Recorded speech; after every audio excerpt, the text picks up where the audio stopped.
Hello everyone, my name is Evgeny and you're back on the ZHENATAN channel. Friends, in your comments and emails, you very often ask me to talk about the sizes of templates used for making wooden barrels. In today's video, I will talk about which templates I use, what their sizes are, what determines the size of a template, and at the end, for those who have the patience, I will show you a table I made that lists the sizes of wooden barrels, almost all volumes, starting from 5 liters and going up to 225 liters. And for each barrel, the dimensions of the corresponding template are specified. The easiest way to make any wooden barrel is by using the appropriate template.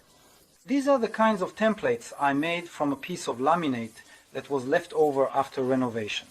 By the way, if anyone is interested in how to make a template from start to finish, there will be a link to the video in the description. Check it out, subscribe if you haven't already, and watch. So what determines the size and type of template? Well, first of all, it depends on what we want to make, a wooden barrel or a tub. If we want to make a barrel, the template for it has the shape of two truncated cones with the widest part in the middle and narrower parts at the top and bottom. But if we want to make a tub or a mug, for example, out of staves, then our template will have the shape of a trapezoid, with the wider part at the bottom and the narrower part at the top. If we look at the template for a wooden barrel, essentially it consists of two templates for a tub, one at the top and the other inverted at the bottom. Accordingly, the shape of the stave for a tub and the shape of the stave for a barrel are significantly different.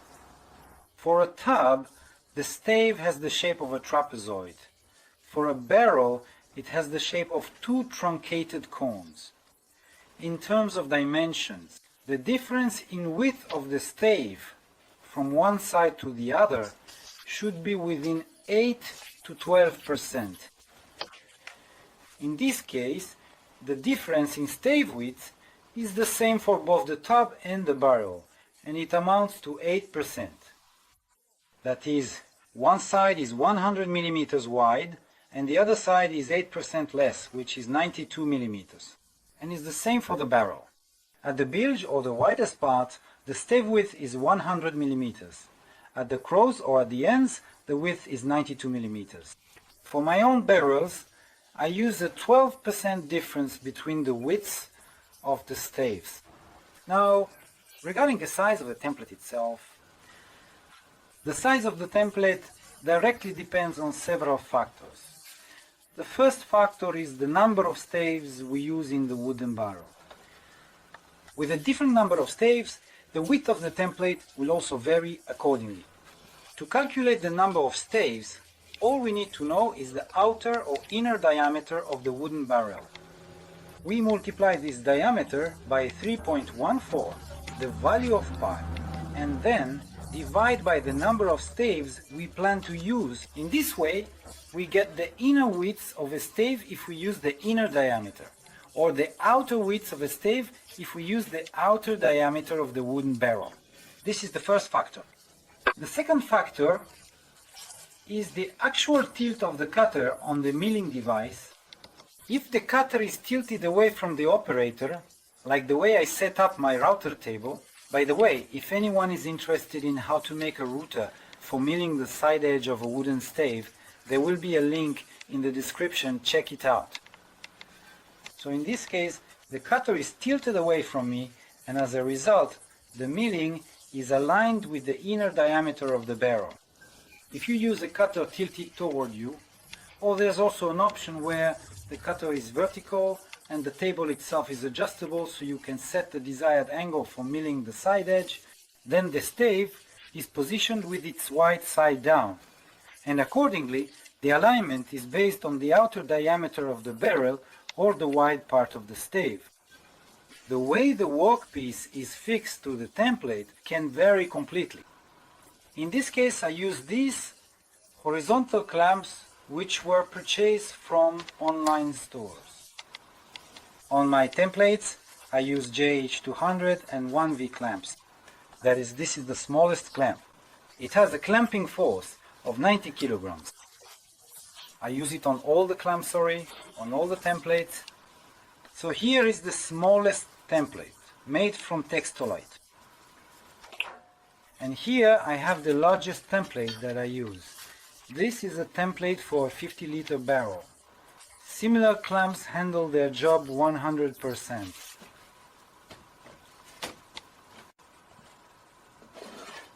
I've also started making a template from a piece of Textolite for a 20-liter barrel, but it's not finished yet. So a similar base is made in the same way. Two stops like this will be mounted here with bolts, and the horizontal clamps will be attached. In this way, the milling of the side edge of the stave for the 20-liter barrel will be carried out. The smallest template I use is for a wooden barrel with a capacity of 0.5 liters. Here is this little barrel. This is my latest work. It's a heartfelt piece. I'm making it slowly, taking my time. I haven't filled it yet, but I will soon. And in principle, the same kind of template can be made for a barrel of 100 liters, 150, or even 200 liters. As long as your milling machine allows you to work with a template of that length, friends. And finally, I'm showing you a table I made. It's a table of the sizes of wooden barrels and templates for making staves for wooden barrels. The table is made in 3 languages, Russian, English and Spanish. And in this table, I tried to include all the necessary information that is needed and used both for calculations and for making wooden cooperage vessels. Barrel capacity. Here, the barrels range from 5 to 225 liters, the number of staves used in the production of barrels, and for these calculations, that is, if you use a different number of staves, the calculations accordingly will also be different. Template dimensions. Template length. Template width at the widest part. Template width at the crows or the narrowest part, at the edges. Also the dimensions of the barrels. Barrel height. Diameter at the widest part or at the bilge, diameter at the crows. And also, there are some other important dimensions that you need to know as well.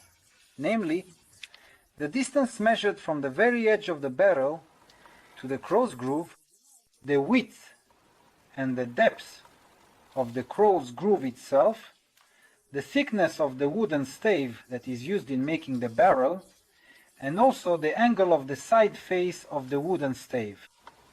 This angle, as I already said, depends on the number of rivets that we use in the wooden barrel. Later in the video, I will pause and display a photo of this table. You can restore and either photograph or copy down this table.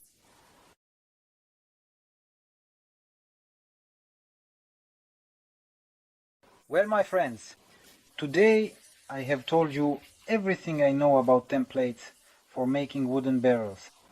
I told you about the templates I have, explained what determines the size and shape of the template, and at the end showed you the table I made, which includes all the barrel sizes and all the template dimensions for making wooden barrels. Did you enjoy the video?